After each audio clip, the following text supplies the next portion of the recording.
Hey, how's it going, guys? Mr. Boss for the win here. And in today's GTA 5 video, I'm going to be telling you guys about 10 things you need to know about the Overflod Tyrant before you actually end up buying this vehicle. So this is the remaining supercar that's going to be coming into the game pretty shortly. I would assume within the next couple of weeks and months. And there's a lot of little interesting quirks and details about this vehicle. So we're going to be talking about all of them in this video today. Okay, so the first thing you need to know about this vehicle is it is equally as expensive as the other supercar that was released in this update. I should say the other supercars.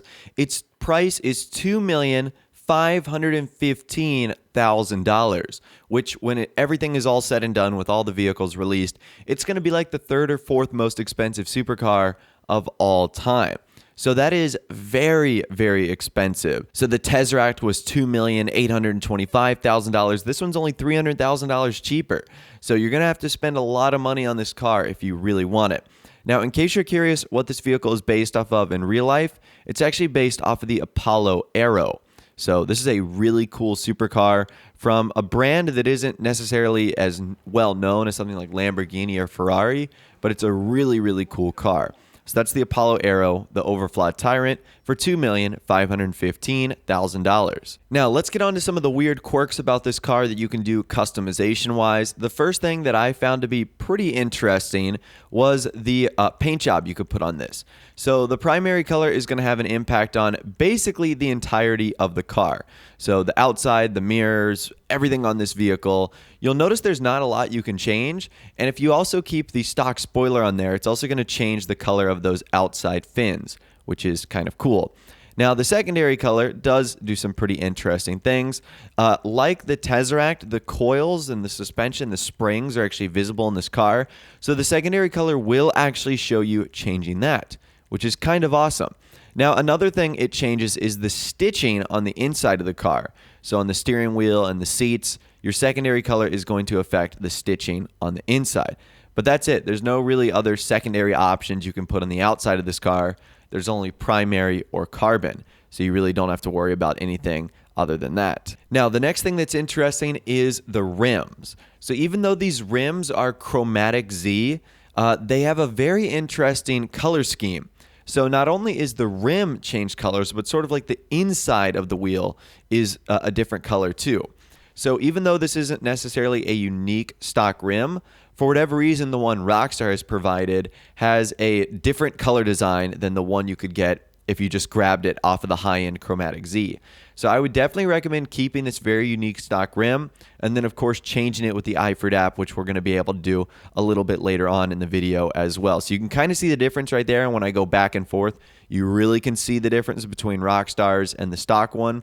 So again, pretty cool stuff right there on the stock rim of this vehicle. Now, a couple interesting things about this car. It has a lot of different options you can't change. So for example, the diffuser on the back, you can't change. The diffuser on the front, you can't get rid of.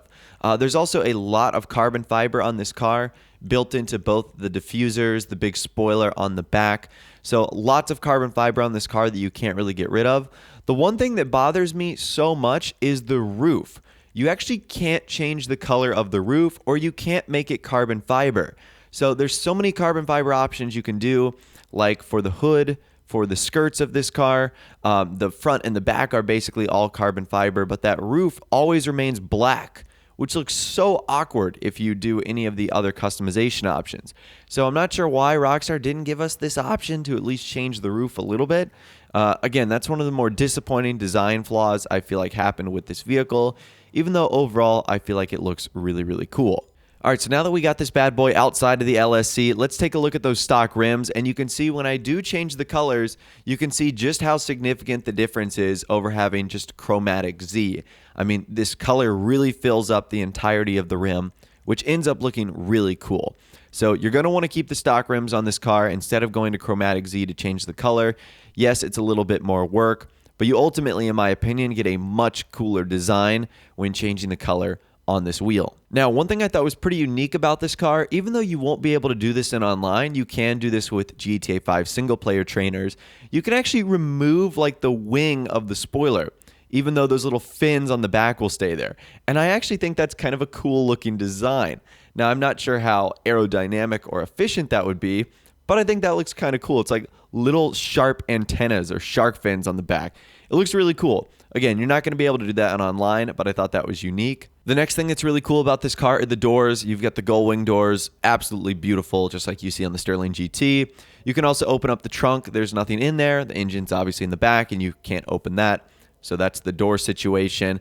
Now, two things about the interior, one that I really liked, one that I absolutely hated. The first thing is the dials and the gauges. They actually sit higher than the steering wheel, so you can actually see them while driving in first person. Unfortunately, if you look at the windshield, you'll see that there's this massive windshield wiper sticking up, and it's just right in the way. Why is the windshield wiper just sticking straight up in the middle like that? I've looked at photos of the Apollo Aero, and that's not how the windshield wiper rests. So why Rockstar decided it was a good idea for that, I'll never know.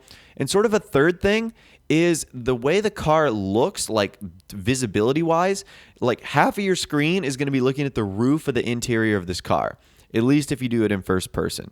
So unfortunately, there's a lot of little design quirks that I don't love about the interior of this car. There is that one cool feature with the dials and the gauges, but honestly, that's about it, because it is really hard to see in the interior of this car because of the bad angle it gives you, and because of the freaking windshield wiper that's just chilling in the middle of your screen. Okay, the next thing I wanted to do with this vehicle was test the top speed, and it does have a pretty nice top speed. Now, I was able to get this with my trainer speedometer to around 124, 125 miles per hour.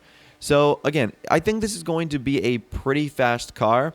One of the things about this vehicle that's really impressive is its downforce value. Its downforce value is actually 3.0, which is the highest of any of the DLC cars. So this would be really, really good around a track. Obviously, it's going to be great around turns and cornering. So even though it has a pretty nice top speed, I wouldn't even necessarily say that's its strong suit.